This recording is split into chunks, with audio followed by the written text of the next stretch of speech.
नमस्ते। जीएसटी के टाइप्स को लेकर अक्सर कंफ्यूजन रहता है ना? सीजीएसटी, एसजीएसटी, आईजीएसटी, आखिर ये सब हैं क्या? तो चलिए आज इसे बिल्कुल सिंपल तरीके से समझते हैं। कभी आपने अपने बिल को ध्यान से देखा है? उस पर ये शब्द जरूर देखे होंगे, सीजीएसटी, एसजीएसटी और आईजीएसटी। मन में आता है कि आखिर ये सब अलग-अलग क्यों हैं? चलिए, आज इसी पहेली को सुलझाते हैं। यकीन मानिए, इसका जवाब एक बहुत ही सिंपल सी चीज पर डिपेंड करता है कि वो जो सेल हुई है वो आखिर हुई कहाँ है, एक ही स्टेट के अंदर या एक स्टेट से दूसरे स्टेट में। तो सबसे पहले देखते हैं वो सिचुएशन जो सबसे कॉमन है, जब कोई भी खरीद बिक्री एक ही स्टेट की सीमाओं के अंदर होती है। जब बिक्री एक ही स्टेट में होना तो समझिए कि टैक्स की एक टीम काम करती है। इसमें दो खिलाड़ी हैं। पहला सीजीएसटी यानी सेंट्रल टैक्स जो जाता है सेंट्रल गवर्नमेंट को, और दूसरा है एसजीएसटी यानी स्टेट टैक्स जो जाता है स्टेट गवर्नमेंट की जेब में। अब इसका एक ऑफिशियल थोड़ा फैंसी सा नाम भी है, इंट्रा स्टेट सप्लाई। सुनने में भारी लगता है पर मतलब सीधा सा है। बेचने वाला और खरीदने वाला दोनों एक ही स्टेट में हैं। बस एक एग्जाम्पल से समझते हैं। मान लीजिए राजस्थान में जयपुर के किसी दुकानदार ने जोधपुर में किसी को कोई चीज बेची, तो बिल पर जो जीएसटी लगेगा ना, वो सीजीएसटी और एसजीएसटी को जोड़कर बनेगा। ठीक है, ये तो हुई एक स्टेट के अंदर की बात। पर तब क्या होगा जब सामान एक स्टेट से दूसरे स्टेट जाए, जैसे महाराष्ट्र से गुजरात? क्या तब भी यही टीम काम करेगी?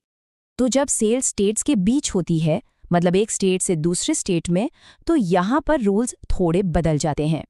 यहाँ पर मैदान में आता है आईजीएसटी यानी integrated goods and services tax. ये एक सिंगल टैक्स है जो सीजीएसटी और एसजीएसटी की जगह ले लेता है, ताकि इंटरस्टेट बिजनेस करना आसान हो जाए। तो यहाँ सीजीएसटी और एसजीएसटी वाली टीम नहीं खेलती। इसकी जगह सेंट्रल गवर्नमेंट अकेले ही पूरा आईजीएसटी कलेक्ट करती है। बाद में वो इसमें से स्टेट का हिस्सा उस स्टेट को दे देती है जहाँ सामान पहुंचा है, यानी डेस्टिनेशन स्टेट को। वहीं महाराष्ट्र से गुजरात वाला एग्जाम्पल लेते हैं।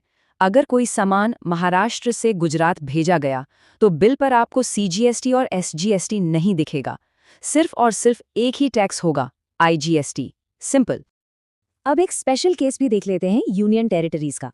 जीएसटी के सिस्टम में इनके लिए क्या नियम है, चलिए देखते हैं। यहाँ एक नया टर्म आता है, यूटीजीएसटी। पर घबराने की बात नहीं है, ये एसजीएसटी का समझिए जुड़वां भाई है। जो काम एसजीएसटी स्टेट्स के लिए करता है, ठीक वही काम यूटीजीएसटी यूनियन टेरिटरीज के लिए करता है। तो सीधी सी बात है, अगर कोई सेल चंडीगढ़, लक्षद्वीप या दमन और दीव जैसी यूनियन टेरिटरी के अंदर ही हो रही है, तो वहां पर एसजीएसटी की जगह लगेगा सीजीएसटी प्लस यूटीजीएसटी। तो इतना सब कुछ हो गया, सीजीएसटी, एसजीएसटी, आईजीएसटी, यूटीजीएसटी। अब इन सबको याद रखने का सबसे आसान तरीका क्या है? चलिए इसे एक बार में समराइज करते हैं। ये टेबल देखिए, ये सब कुछ क्लियर कर देता है। अगर सेल एक ही स्टेट या यूटी के अंदर है, तो टीम काम करेगी, सीजीएसटी प्लस एसजीएसटी या यूटीजीएसटी। और अगर सेल दो अलग अलग स्टेट्स के बीच है, तो सिर्फ एक सोलो प्लेयर है, आईजीएसटी।